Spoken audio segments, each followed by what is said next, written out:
And what charity would you like the money to go to? What would you like to nominate? Do you have a favourite charity? Cancer research. Cancer research. Is that the National Institute of Cancer Research, is it? Yes. Yeah. That'll be it. Very worthy cause. Yeah. Well, yes, I had a lot to do with it because my husband had cancer. And he's been in remission now for, 5 years, isn't it? And so that's yes, I think so. It's, it's very important. It's very important, that one to me. Okay, all the money will go towards cancer research then. Lovely, thank you. That would be lovely. Right, now what do we do? Will you just have a chat here now? Oh, yes, I think have a cup of coffee first, I think, before we, Well, I've got my mug. You've got to go to the little girls' room and things like that. The coffee, maybe. We'll let you get settled. And, Right, let me get settled then. Strong black coffee with no sugar. That's it. Right. A gallon of brandy. What? Brandy in it. No, no, no. Very nice. Who made it? Me. Master of Ceremonies. Have you got yours? Yes. Yes? Want it? How's yours? Mine is very nice as well. Good. Tell the truth. Tell the truth. Probably. Thank you. Have you been here before? I play the theatre. What's the name of the theatre? Horse? Horse. All theatre. I played the theatre, I suppose, about, must be about 6 years ago now. With Wife Begins at 40. And how's the M23? I was going to... All right. All right. Why do you ask that? Well, because it's the way you've come, isn't That's it? it. It's right the way round. M25. A few people had a hassle getting here today with traffic jams and things as well. It's a bit busy. You know. I'll give some people some background to your sort of life and career. You were brought up in Loughton in Essex, weren't you? I was. And yeah. to say you came from a theatrical family wouldn't be an exaggeration, would it? No. Because your sure. father, mother, Jack. brother, sister Yes. are all in the business. In the biz. Before that, you had an inkling to do something else when you were very much younger, didn't you? Wasn't it becoming a dentist or something? Dentist. Well, you see, it's something to do with my height, I reckon it is. Because when I meet people, the first thing I clock is their teeth. And I go, I thought, that's quite interesting. I might become a dentist. And I thought, oh, goodness me, all these exams I've got to take. And I go, oh, no, I'll stick to the acting. So I do. So, after leaving school, which I think you took your O-levels, which you were a bit unhappy with. Yes. Yes, carry on. I was not academic. I was rather sporty, but not academic. You went to stage school. Now, you left after 3 weeks. Now, that must have been a very brave decision for you to make, because all your family were going towards that business, and your father and your mother were. They must have been furious with you. I know well. At the time, they were in Australia. I see. They were opening a TV channel over there. And Dad, it was a telecom thing, and Dad went there when it was, Miss Conti herself used to run it. It was a super school then. But when I went there, it was like a production line. They sort of got rid of all your individuality. They wanted to churn you out, like little Nina Zabalonis or, you know. And so I thought, no, I'm not going to have this. And so I decided to go. And Ruth Conti never forgave me. That's a very She brave said, decision to "You can't make. leave." I said, I'm going out in the big wide world. I want to do it. I mean, it was pathetic. You know, we had dancing classes, and I couldn't dance. I've been dancing all my life, and had breath control, and I could do that anyway. Candle over there, blow it out. So really, what you're saying it's is ridiculous. it didn't actually give you the ground to become an actress, really. No, not really. No. I just was singing there. Then you got yourself an agent. I did, yes. Eventually. Now, your first, I've got quite a conflict here. I think the first acting job you had was in William Tell. I did one episode of William Tell. This is the Conrad Phillips. That's right. With Wilbury Goddard as Gessler. That's right. You must have been very young when you were in that. Well, we filmed it at Elstree. I think I was about 10. I was doing The Invisible Man. That's a series I did when I was 9 or 10. This is in the late 50s, isn't it? That's right. Yeah. Next door, they were filming William Tell. And one day, the producers came into our studio and said, Debs, do you want to be in William Tell? And I said, yes, please. So I nipped round, changed my costume, nipped round to the other studio, did my bit and came back. They gave us all man again. So I love that series. I mean, it's a super series. I grew up with that. Wilbury Yes. Goddard as Gessler, such a good actor. Was he in the scenes that you were in? Or?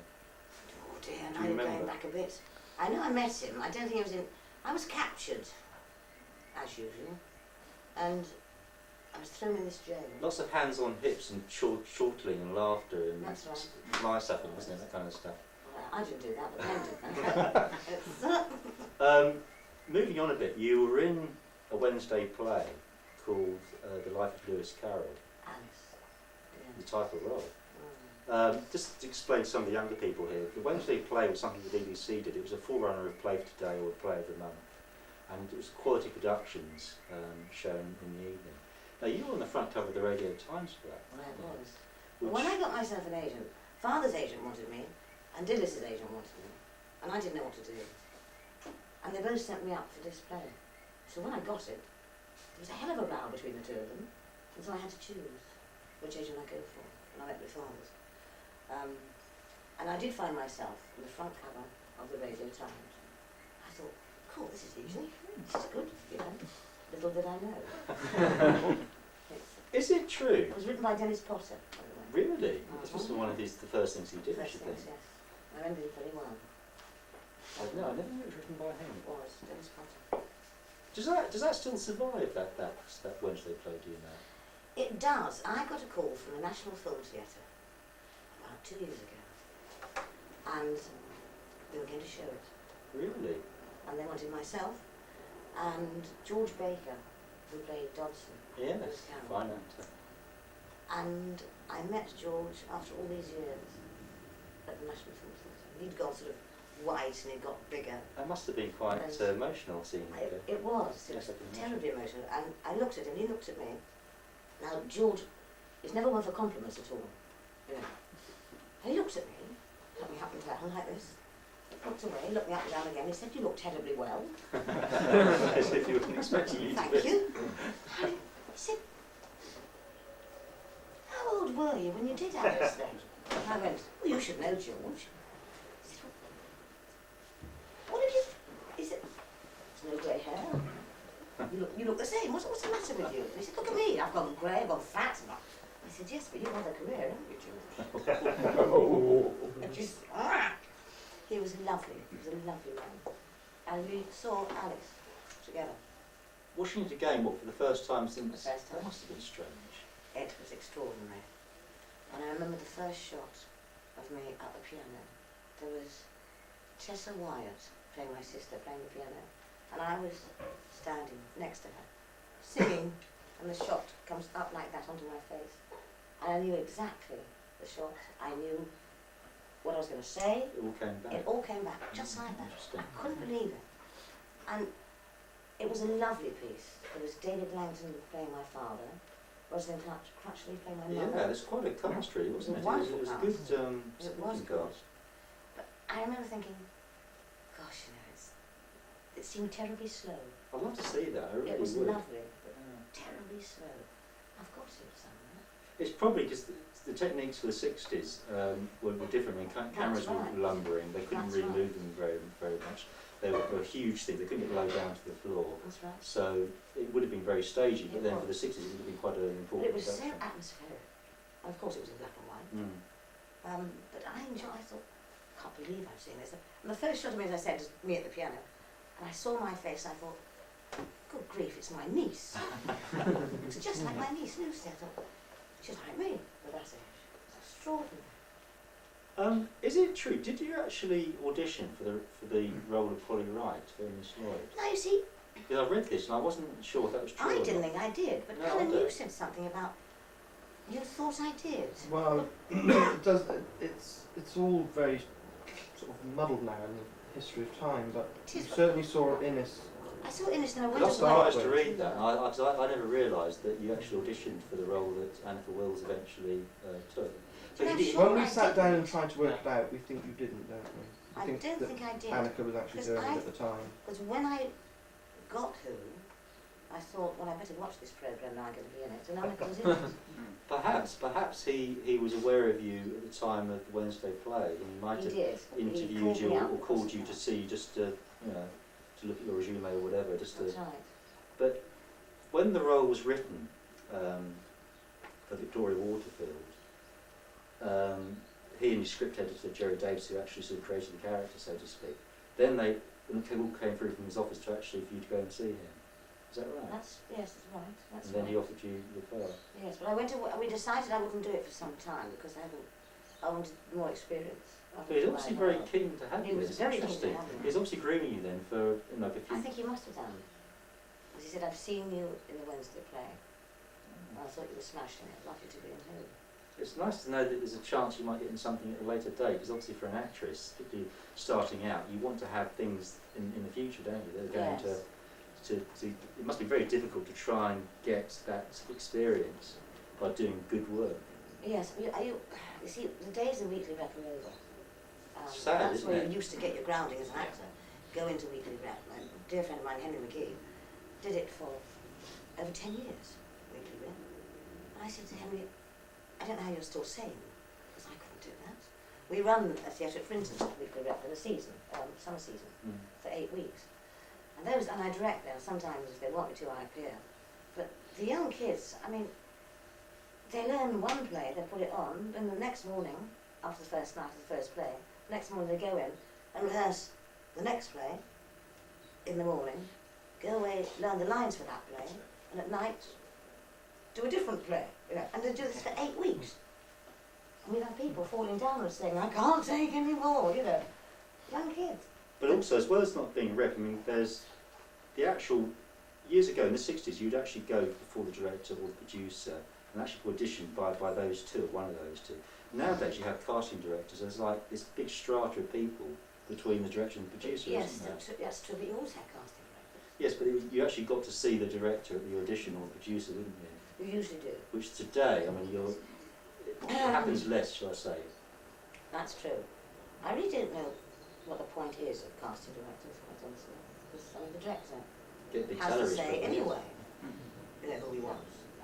But it's like a long line now. You've got to go through people to get to the top guy. You know. It's changed. The first story, which was written by Deborah Whittaker, was The Evil of the Daleks. Did you actually get to meet Pat and Fraser at a rehearsal, or did you have a read through, or did you actually meet them on the first day you started shooting? I met them at A press call, or? press, yes, 72, with Innes Lloyd there and Sean Sutton, Indeed, yes. Fraser Hines, Pat. That's when we first met. And I knew I was going to be, you know, a companion in it. Because it really gelled that. I mean, I think it's true to say that that's probably the strongest unit of yourself, Fraser and Pat since Doctor Who started, because you work very, very well together, I think. We just got on. It's instant. It was like that. And I adored Pat. He was a marvellous man. There was a rapport between the three of us. It was like a family, like a unit. It was what I felt I'd known them all my life. But they're great practical jokers, weren't they? Yes, they were. Is there anything you wanted to dredge up from your past in which they played? Probably no. We'll do that later, shall we? Okay. Yes. Well, we'll leave that Think for of as an things, aside. yeah. For me, I think it's season 5. Okay, I'm a child of the late 50s, so the 60s were very special to me, and that season is amazing. I think it's the best season of Doctor Who, in my opinion. I'm sure Steve would agree. Season 5. The season that you were in. Is that 5? Basically, I mean, it started with Tomb of the Cybermen season 5 and ended with Wheel in Space. With the exception of one story, you were in practically all of season 5. All right. And most of these stories have now since been destroyed, which I think is terrible. Yes, It's very sad. that's the wisdom of the BBC for you, isn't it? They recorded over them. They wanted more phone footage. It's very They recorded sad. over, but not just Who. They recorded over Hancock's and God knows what. How do you feel about this? I mean, were you consulted on this at all? Or No, because it's so long ago. I don't actually know when they destroyed them. Does anyone know when they started to wipe them? It's about 72 and it finished about 77. But this is before I have no videotape idea. really sort of took hold. And I think if they'd known what they know now, they wouldn't have destroyed them. They really wanted shelf space. Shelf space was That's it? basically for new productions coming in. Ah, And it isn't just I Doctor know. Who. I mean, Hancock's half hour, Yeah. Jeffer's 2 parts, not only but also Z cars. Z-Cars. Second cars as well. Even, I'll tell you something that staggered me.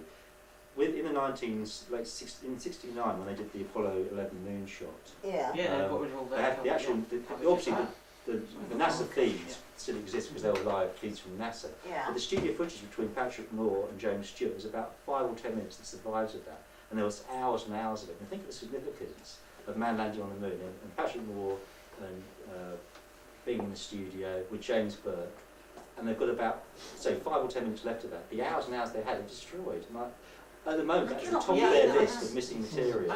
This is Yeah, history. it is. It's incredible, but this is what happened. And I think, so if you think they can do that to the Apollo 11 studio footage, Doctor Who is obviously, it's very important, but obviously it's a lesser importance than historically, I suppose. But it's sad. Who's the guy who says, all right, go ahead and destroy it? It usually is, the producer has to give his written consent normally. But I think in the case of Doctor Who, often they won't even approach, it was destroyed without their written consent. The producer usually has the final say. So, yes, well, exactly. And he was asked many years ago about this, and he said he never gave his consent. This was done without his approval. What about Sean Satin? I don't think he gave his consent either. This is something that was done. I know this is it's sad because there were 16mm copies kept at Villiers House and BBC. There were 16mm prints sent all over the world. And the idea was that they thought there were lots of 16mm copies, so they could destroy one set, still have a second set. Yeah. But unfortunately, in some cases, that was the only set they actually had. And the ones they sent abroad were destroyed. So why were they destroyed abroad? Well, because they were sent for export, and they'd used up their rights expiry date had been used up. They were black and white. They couldn't be resold again. It's very sad. Isn't it a pity though? I mean, I'm sure you'd all love to see them, wouldn't you? Indeed. It's. Anyway, I'm Did anyone digressing. here? Did anyone see me in Who? Oh, yeah. Are you all older now? Oh, yeah. Yeah. You did? Oh, that's all right. Don't worry, we've got a few here. Oh, thank goodness. I was so glad when Tim with the Cybermen was returned to the archive, and a lot of people criticised that story, and it didn't live up to their expectations. Well, I watched that in '67, and for me, it lived up to it. I mean, it was so good. I've never heard anyone say it didn't live up to their I expectations. did. I think it did. Well, you have to bear in mind, it was originally shown on 405-line videotape on a sort of 10-inch screen or something in most people's rooms. Now we have 65-line TV sets, huge screens. They're a lot brighter than they used to be in the 60s as well. They weren't quite so bright. And it gave it kind of creepier quality. And if you bear that in mind, I think it holds up very well indeed. Well, I went to BAFTA when they launched it. And you saw the 16mm print set. Yes. What did you think of those? I thought it was wonderful. I really enjoyed it too. I mean, it all came back to me again, of course. There was Fraser there, and we had to give our opinion what we thought about it. Any memories of doing it, etc., etc. But I thought it stood up really well, and I love it in black and white. The Indeed, atmosphere I was agree really with you. creepy. I agree. It wouldn't be the same in colour. Do you remember when the Cybermen started to move? Yeah. After that honeycomb effect? Yeah. All that cling film they Yes, made. that was great. I thought it was brilliant. Yes, it was very clever. It really was. Quite spooky, actually. It sold terribly well, didn't it? It did. 30,000 units. 30,000. 30,000 cassettes sold. And now, nobody can get hold of a copy now. Because the It's BBC been aren't withdrawn. selling it. Yes, for Why? People write to me and say, we can't find, Tomb. Why? I don't understand the BBC. I mean, they wouldn't have destroyed the episodes, I suppose. There's a sequence in Tomb that, for me, at the time I watched it, when I watched it again in '92 when it was returned, Pat sits you down, and I think it's in the first episode of Tomb of Cybermen, and you've just lost your father, and he sits down and talks to you about your father, and saying it's a very sad thing, that your memory of your father will be sad. Nothing to do with the story at all. In fact, it's actually due to the previous story, but anyone's ever lost anybody, like a father, a mother, or a loved one, what Pat's saying to your character is so true. He said that time is a healer, and you won't always be a sad memory. And I love that. That's a lovely bit of business, I think, that. That was a nice sequence. Yes, I loved it. And watching it again, it made me cry a bit, because it's a beautifully filmed scene. It's done in a two-shot as well. That's right. And it's beautiful. Very, very good scene. That scene, I remember it terribly well, because that day I had flu. Terrible flu. You know how you get hot and sweat and the room goes round? And we did this scene. And they had to send a car. I couldn't even drive. I was like this. It's true.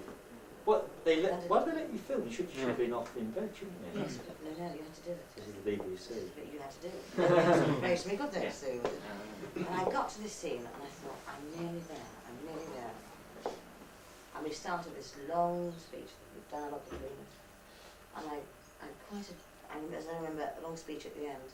And on the last line of the scene, I fluffed.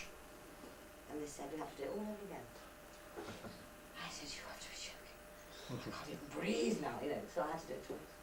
You didn't look ill in that scene, No, so you must have really put everything into it. I did. And it was over and they said, right, quick, get her back in the car, get her home. That was it.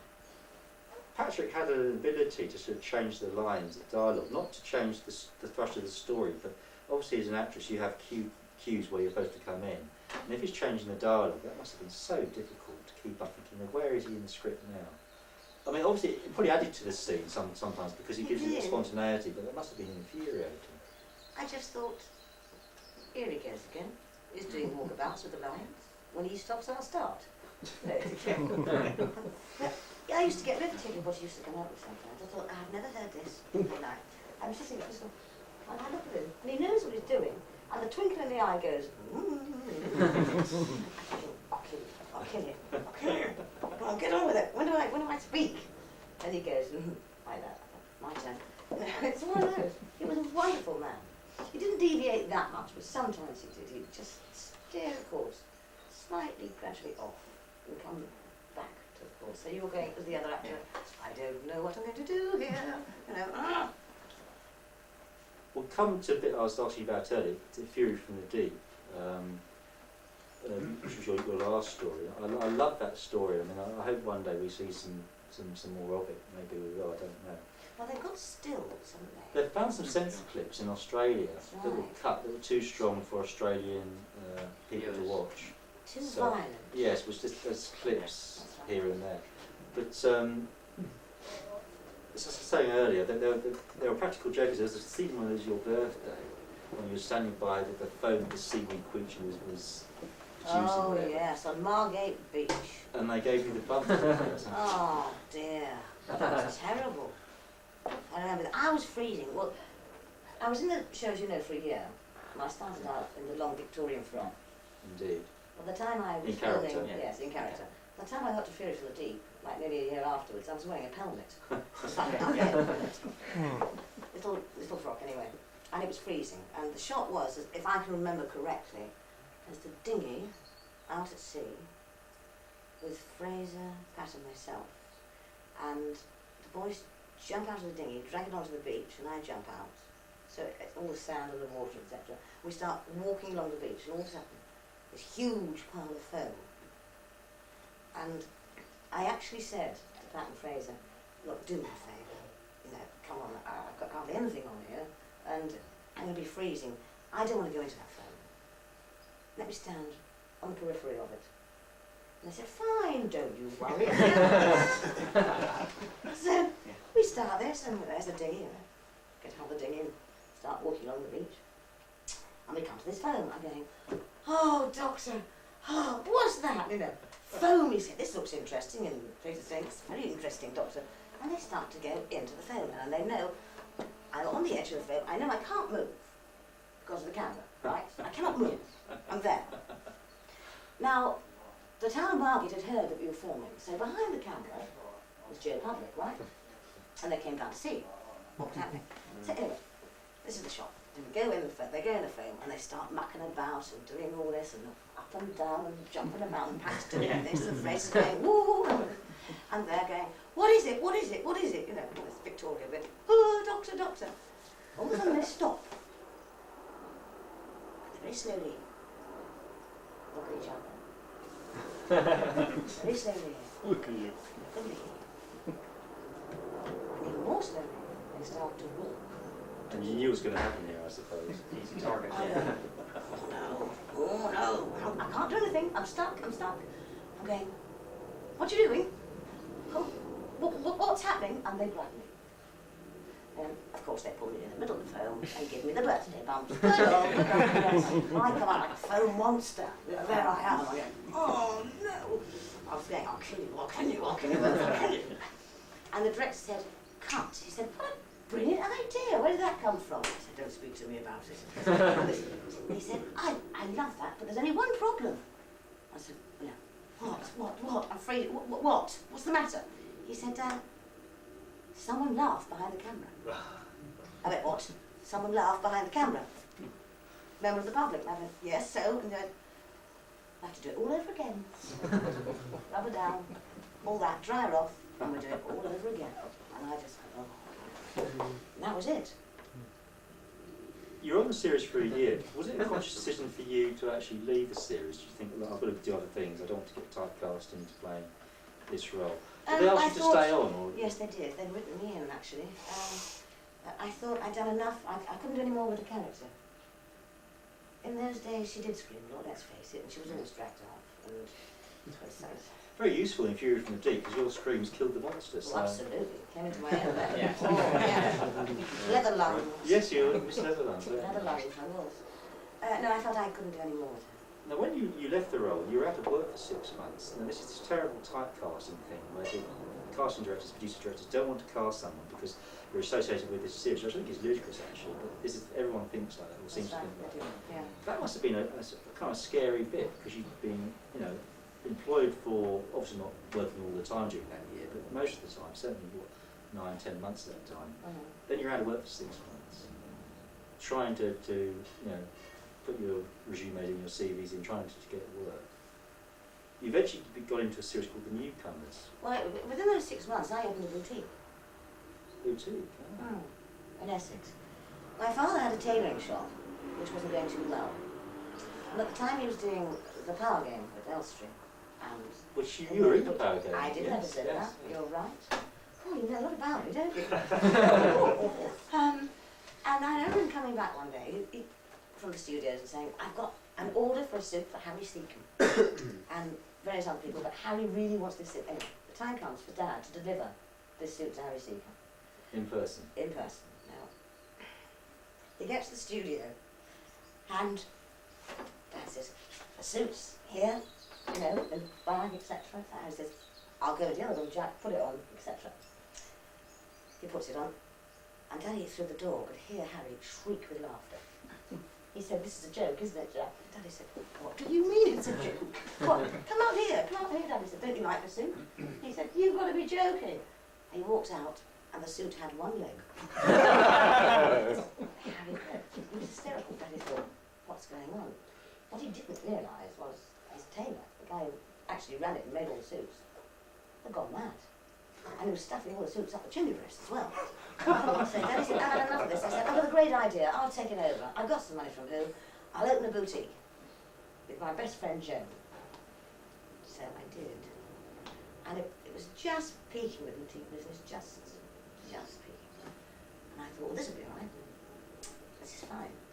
And I learned about buying and window dressing, and I was enjoying it. So I always said to Joan, look, I'm going to be here for 6 months, 9 months, whatever, but I'm not giving up acting. Oh, so it's like a conscious decision then. It was. wasn't the fact you couldn't actually get the work. No, You actually no. thought, I want to help I out my want to father. actually have a Do this. sideline. Yes, I I want a understand. sideline. Yeah. An actress is very important, which I haven't got one now, but there you go. And so this was going very well until I got a series, The Newcomers. Which was And a I sort of said- soap opera in the That's early right, 70s. in the early wasn't it? 70s. And I said to Joan, right, that's it. I'm going to take this serious. She Wasn't Wendy Richard in that? She was. Yes. That's right. And she said, okay, off you go. And she lost interest really. Her boyfriend had rented the flat above the shop. And I was looking at the accounts one day, I was thinking, why are we losing so much money? No, what's going on? I mean, I said, Joan, isn't the business doing well? And I said, this is a disaster. I'm going to go bust here. What on earth is happening? And never work with friends, regardless of what she was doing, was putting her hand in the till Oh dear. and decorating the flat upstairs and doing this, that and the other and just taking. So I lost my shoes. That's appalling. I've never forgiven her. Ever. No, I can imagine. I 'Cause just walked you trust your friends, don't you, That's more than right. anybody. Anyway. So yes, then I did The Newcomers, and Dad played my dad in it. He's played your... You act You've together actually quite a played your lot. father haven't you? quite a few times, haven't you? I mean, this I must did be a, that, a didn't I? strange a strange thing acting with your father, isn't it? Or is it not? It must be. It must be No, different. It must not be. really. I mean, I remember on Who, his first appearance was popping up behind that rock. We were filming in Snowdonia. And, oh dear, the Yetis, yes, we found the Yeti cave. We're running away from the Yeti cave. No, Fraser's saying, come on, Victoria, come on, I'm coming. And all of a sudden, Father pops up behind the rock with a hat down here, a gun. And I thought he'd never be able to shoot that anyway. Is that where you Fired it. slipped over? You slipped over one of those shots? Oh, I did, yeah. You can hear that. Boom. And we could not, I looked at Fraser, he looked at me, we looked at Father. We couldn't speak. We were crying. We were laughing so much at this, Father being terribly gruff. I'm thinking, oh, do me a favour, Dad. We had to take that scene about 10 times. The poor director was going frantic. Get on with it. I can't, it's Dad. I can't. So, we had quite a lot of experiences at Snowdonia, as I remember. Yes, I did. One time, running down the hill, I was running, there was Fraser, and of course, just out of camera shot, we passed the camera and I fell, didn't I? On it, actually on the rushes, you can hear, ah! That's me, Victoria going over. Going, oh! As well as the newcomers in the Power Game, you did a few other TV things in the 70s. You made things like The Doctor at Large, I think it was Lily, Oh, Danger. that was very risky. Doctor in the house, well, no, it was Doctor Doctor in charge. Doctor wasn't in it? Charge. This would be Robin Nedwell or Nedwell, Barry yes. Evans. Nedwell it was. Richards Sullivan. Because he was in it, wasn't he? I Jeffrey- forgot. Jeffrey- Yeah. Davis. That's it. Davis, There's that's some it. good people in that, weren't there? Yeah, I did 2 episodes of that. I was the masseur. Didn't you have like a scene where you were, how should I describe this politely? You were topless from the other side, from back view? I knew he'd ask me. Yes, well, I'd known the boys before, really. I hadn't met Robin Nedwell before, but I knew everybody else. And Bill Franklin was in it, as I remember. Of course, yes, he was. That's right. And I was the pretty young masseur. And I had to massage Bill Franklin, you know, doing all this bit. And actually, they got a masseur in to teach me how to massage. And that's lovely. In the second episode, this sweet, innocent, rather girl, masseur, all the boys fancy her, by the way. Second episode, she goes to a party and she gets a bit and she gets up on the table and does a strip. And you're right, But it was done tastefully, wasn't it? It was done from the back, Yeah. yes. The audience were there, they could just see the bare back. But all the fellas were here. They had a good time. They had a good They time. enjoyed it. We took that scene 3 times. I said, not again, not again. The boys are going, yeah, do it again. You also made a couple of films in the 70s.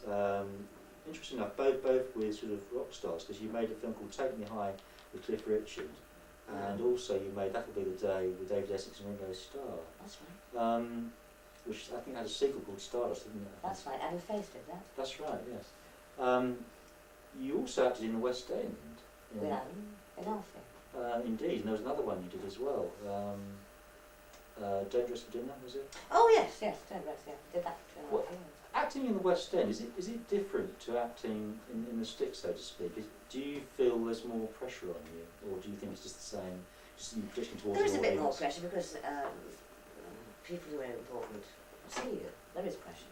I mean, I love touring. I love being on the road. You know, if you play somewhere like here, the town will come and see you, which is great. In the West End, you never, ever, ever know who's out in that audience.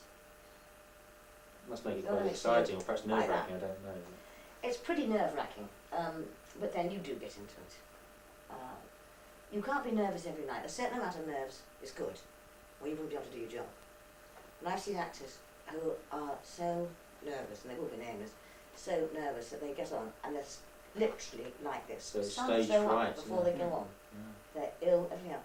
I'm thinking, why do they do it? Why do they put themselves through this? A certain amount of nerves is good, because you get the hype. Come on, the adrenaline goes, you're on. But I don't know, now I say, please. And then of course they're nervous, everyone else starts to do this. Is that something that, as an actress, that over a period of time you control that? Obviously, as you say, nerves are good for the You have to adrenaline, control it. but the more work you do, the less of a problem it is. No, it doesn't work that way. So you can because Laurence Olivier had stage That's right, fright he did. towards the end of, and I found that amazing. It's that actor of He his actually could calibre. not look at anybody on stage, and they could not. He said to the cast, "For God's sake, don't let me catch your eye. If I see you looking at me, I'll have to walk off." He had stage fright terribly. It's interesting, isn't it? Mm. That's never happened to you though yet. No. Let's hope it doesn't. I've had my moments of nerves. I'm better now on first nights. I used to get very nervous on first night, but now I'm much better. I think, as my dad says, don't worry, it's only a play. Let me get on there and do it. Something I read was quite interesting. When John Nathan Turner was making The Five Doctors, originally he intended to have you playing with Fraser Hines and Patrick in the scenes together. And I think you were working on a Dave Allen series, Dave Allen at Large at the time. That's right. And so you couldn't do it. But obviously he recast it with Wendy Padbury and then changed the scene slightly. But I wonder if they'd had it with you and Fraser, if they would have done something different, because rather than have it in the, do you ever see The Five Doctors? Did you ever get to see I it? don't think I did. There's like basically a cameo scene that was like stuck in. Perhaps they would have had something more meaty if you'd have done it, I don't know. I cannot comment on that. I'll ask John when I see him. I can't comment on It's that. a shame you couldn't do it, but obviously you were doing Dave Allen, which is a good TV series, great comedy, so, you know. Yeah, but you know what happened? Just my luck.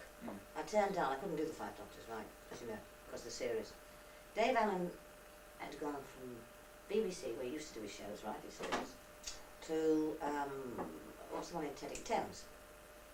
Teddington Lock. Yes, Middlesex, Teddington Lock. yeah. Anyway, went on location for a couple of weeks, and Dave was a very, very, he's quite a hyper man, he's like that, and he doesn't suffer fools gladly at all. Mm. He didn't agree with the direction, he took over. One lady who was cast, he thought was dreadful, we didn't like her. Liked me, thank goodness. We got on terribly well. We were always together. You said, come into my caravan, Watling, you know, and have a glass or something. All right, Dave, you know, that was fine. But I could see this man deteriorating over the weeks, and I thought, something's wrong here. And what he did was, right, that's it, no more, I'm cancelling the series. And he walked out. Was he having like a mental breakdown, do you Yes, think? he was having a great time. So, Very sad. he's such a talented man. And he used to say, get that director off, I don't want him, go away. Our directors, yeah. What do you want, Dave? About 5. So we got on just like that. And Michael Charvel Martin was in it as well. Really? Did a lot of Dave Allen shows. And he was in the West End with me in Don't Dress. That's We met up interesting. again. It's interesting how you keep meeting these people. Yeah. It's like Yeah. circles within circles. You've come back as Victoria Waterfield twice. Once, and perhaps something that's best forgotten, called The Dimensions in Time, which was for charity. So Who was that terrible woman? That one. Isn't that the line? yeah, That you filmed those in I think it's Cutty Sark at Greenwich, wasn't Cutty it? Sark, yeah. Yeah, I had a broken arm at the time. Really? That's why I got the cloak on. You see, I'd Yeah. just done. I wondered about that. Yeah. I wondered I about was that. in I thought it was a Glasgow. flamboyant, you know, I was always a bit dressing at the time. wondering why that was. That's interesting. I was I in didn't know Glasgow. that. What I'd done, I stayed with my sister Dilys in London, in Brixton, and she had at that time, well, she's still got one, a child, but he was about 8. And he got these, do you call them blade skates for a Yeah. birthday? You know, those Rollerblades, Inline, actually. rollerblades. Rollerblades. Yeah. Rollerblades, please. And I was mid-40s or something like that. And he said to me, Auntie Debs, I said, don't call me Auntie. Anyway, do you want to have a go on my legs or whatever? I said, oh, they won't fit me. He said, they will. I said, are you sure? All right, I'll put them on. And he said, right, come on, we're going down Brixton Hill. And, Oh my goodness, that must have been scary as hell. well, I started, and I was doing quite well. I was doing really well, going down the hill like that, until I hit a slab, which was slightly out back. And of course, I hit this up in the air, wallet broken. But you still acted. You seem to do things. You played Doctor Who when you had flu. You acted when you got a broken arm. Yeah. There's nothing really stops you from acting, is there? No. You just carry on as if nothing's So happened. when I got there to film this, I said to John Lace, I said, look, I've got a broken arm here. You know. we'll put a cloak over it and all this, and fine. I said, no, nothing strenuous, please. Nothing strenuous, just let me say a line, I go. I'm with John Pertwee in this scene. I said, what have I got to do? He said, well, you see that boat that... I said, what, the Gutty Sark? Yes. He said, well, you see that ladder going up the side of it? What are you going to do? You're going to go up the side of it, rush up the side like with John, and then you're going to rush round the deck like this. I said, it's slippery, I'm going to break the other arm in a minute, and all this is going on. They made me do this. And John's saying to me, nothing Pertwee, are you all right? Don't slip over. I said, no, don't slip over. I said, oh, dear, it's horrendous. Horrendous. So that's the story of the cloak. You came back to Victoria Waterford properly in downtime. That's quite interesting because playing a character you hadn't played for 26 and a half years, say, or whatever, and playing with your father again, it must have been strange coming back to the character and having to play her as an older person. So you couldn't exactly play her as you used to play her in the 60s, you had to play her as she'd moved on. Was that difficult? It must have been, I How do I explain this to you?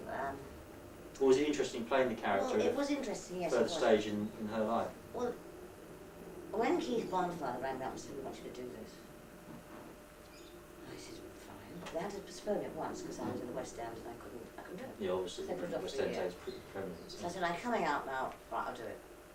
And I said, now, I got the script. And what I didn't like, I thought, oh, I can't do this. The first part was Victoria as she was when she left the series. And then it's the older Victoria. I don't know if you've all seen this. But Yeah. and I rang Keith and I said, what about the first part? Oh, I can't get away with 19. I said, where are you filming it? And make sure it's dark. He said, don't worry, it's the London Dungeon. And fine. And it was quite good actually. Who played the abbot? Oh, lovely. Jamesbury. And so I thought, how the hell am I going to do this? Got the hat and all this and trying to search for the doctor, wasn't it? I'm trying to search for Your father. my father. Yeah, Thank you. yeah. That's it. Anyway, that's the fear and trepidation on that sequence because I thought, well, I'm 26 years older than whatever. But it worked. I was very pleased about that. Coming to film Victoria, the mature Victoria, I had no problem with it at all.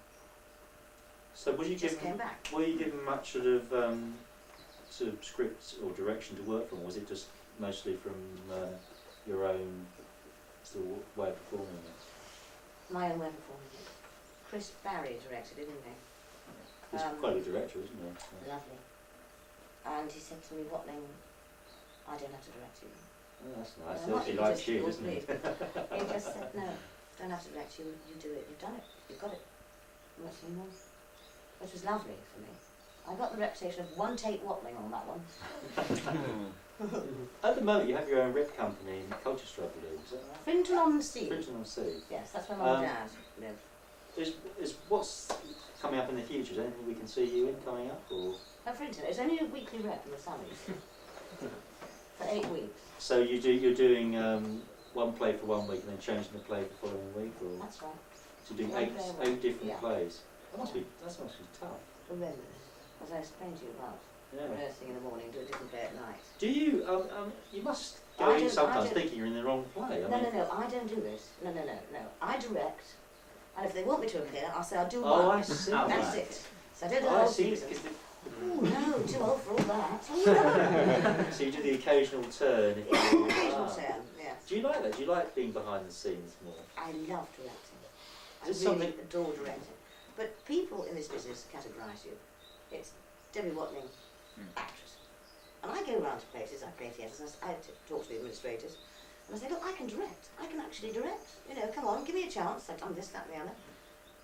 And they say, no. I say, yes, give me a chance. They never do. I don't know why. They've just got this idea, oh no, little bubbly Debbie Watling, now, do me a favour. It's very interesting to say that. We had Richard Franklin earlier, and he said this. He's done writing, he's done directing and acting. And the agent said, well, you're an actor. Why are you directing? Why are you writing? You're an actor. And he was trying to say, well, yeah, I can do this, but I can also do this as well. I'm That's not- right. I mean, You must get up against a brick wall all the time. all the time, we do. Yes, we do. So I'm still fighting out there, saying, come on, want a directing job. Has anybody got any questions? We've opened this up a little bit now. Are we okay for time at the moment? How are we doing? Karen is the cook, so. Thank you, Karen. What is it? Um, The chef. Yeah. Would anybody Okay. like to ask Debs a question? Come on. Debs. Hello, Debs.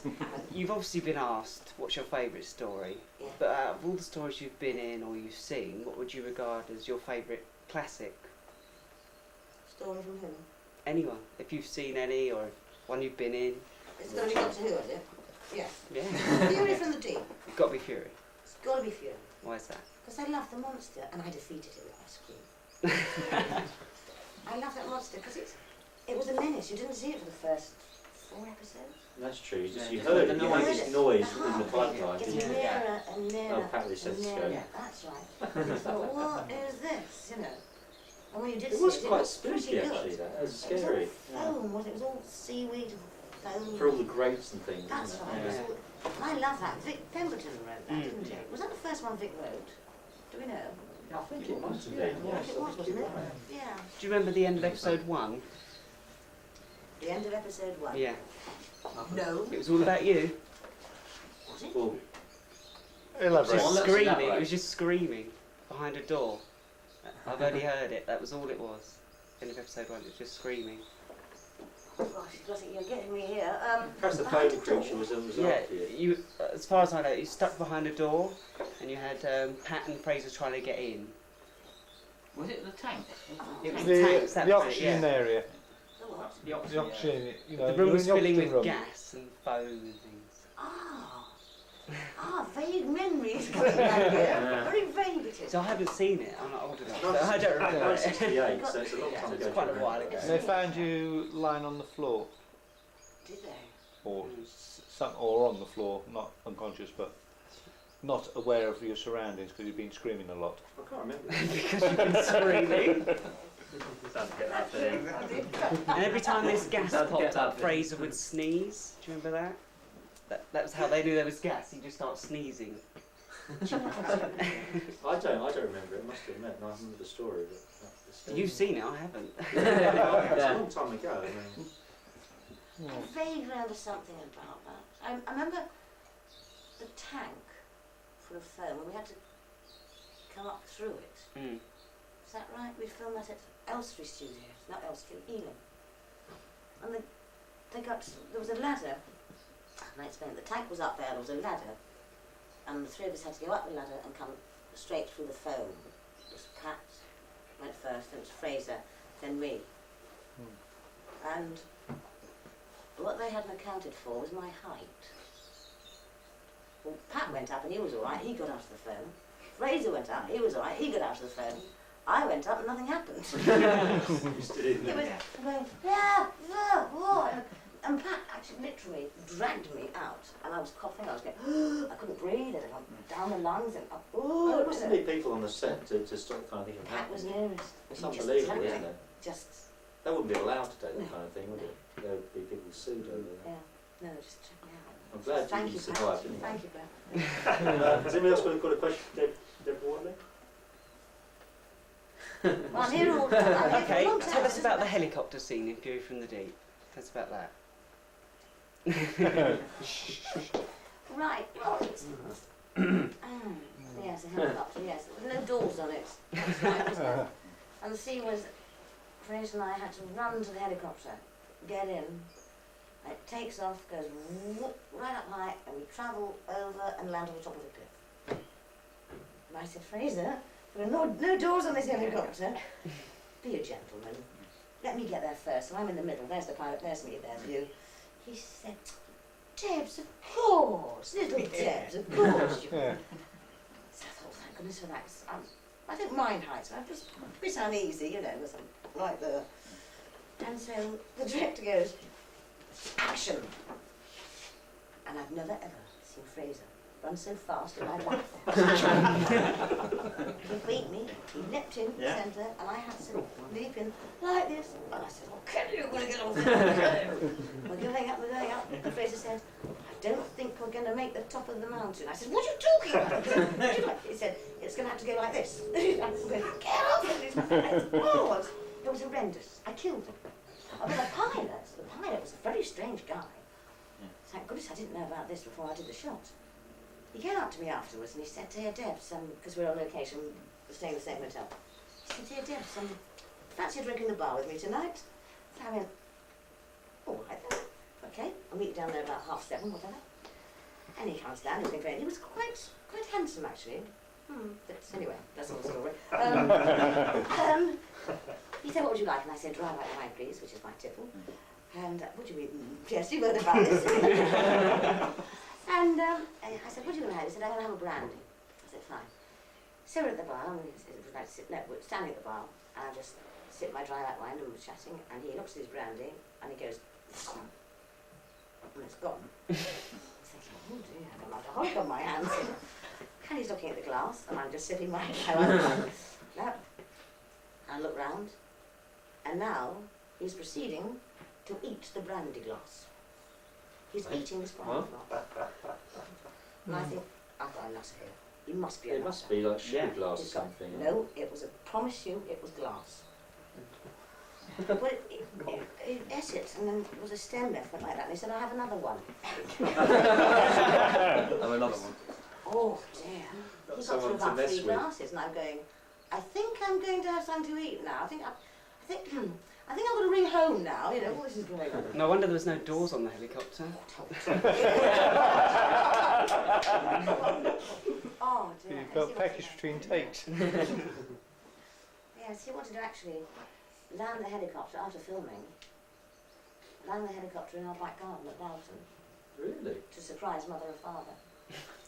I said, "Please, I know it's not that big a garden, please, I've got trees around and all that." He said, "Oh, I can do it. And I said, "Well, what happens to my car? It's going to be stuck here, isn't it?"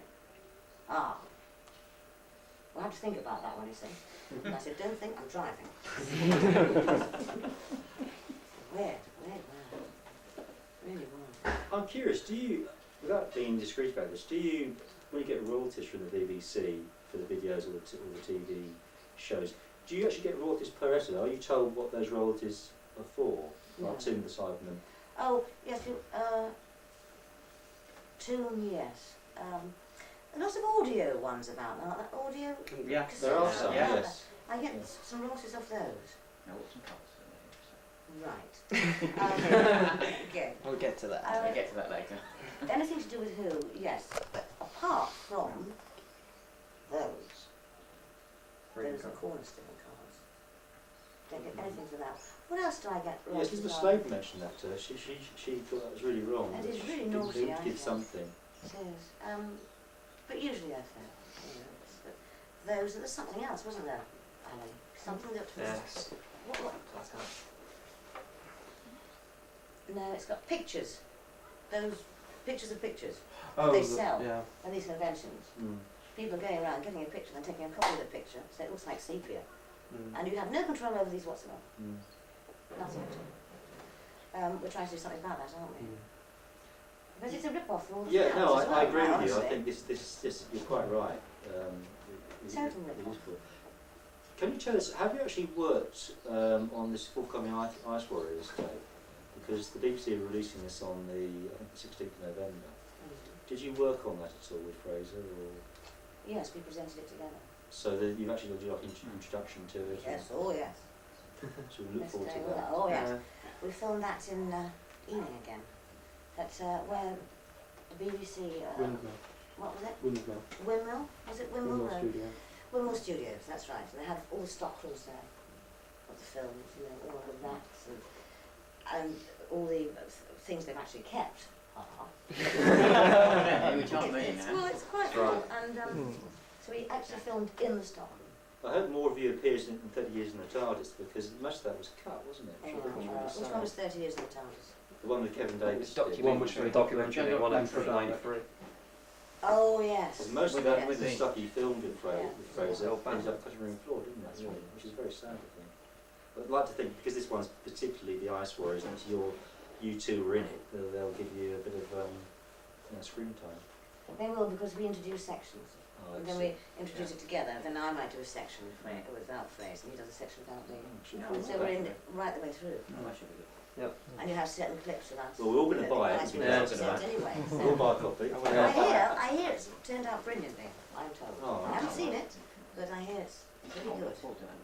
Which is nice. But this stockroom where all the films were, they stored them, had to be at a certain temperature because of the films.